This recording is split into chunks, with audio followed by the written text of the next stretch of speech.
Hi guys, today we're going to show you how to add washer fluid in Volvo XC40. First of all, you have to locate the reservoir, and in this case it's located right underneath there, and this tube with the blue cap is the one that you're looking for.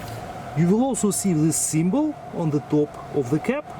This is the washer fluid reservoir.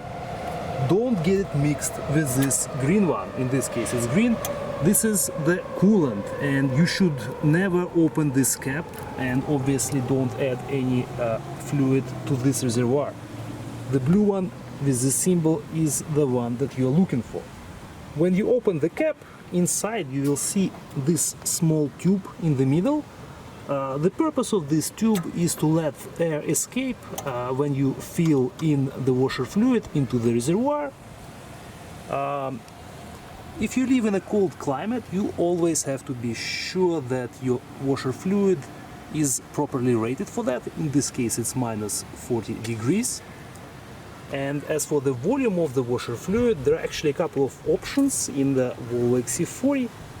In case if you have the headlamp washer, the volume is 5.5 liters. If you don't, it's 3.5 liters. So in our case, we have 3.8 liters of washer fluid in this container roughly. So for our vehicle, which has headlight washers, we have to use roughly 1.5 containers like this. And right now we will add the fluid. So open the cap and start filling it in.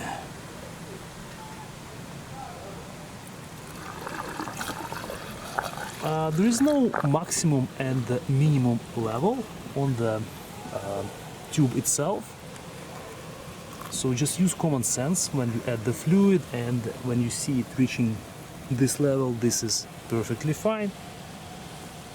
And yeah, in the end, don't forget to close the lid. Thank you guys for watching. I hope this will help you to fill your washer fluid reservoir, and we'll see you in the next video.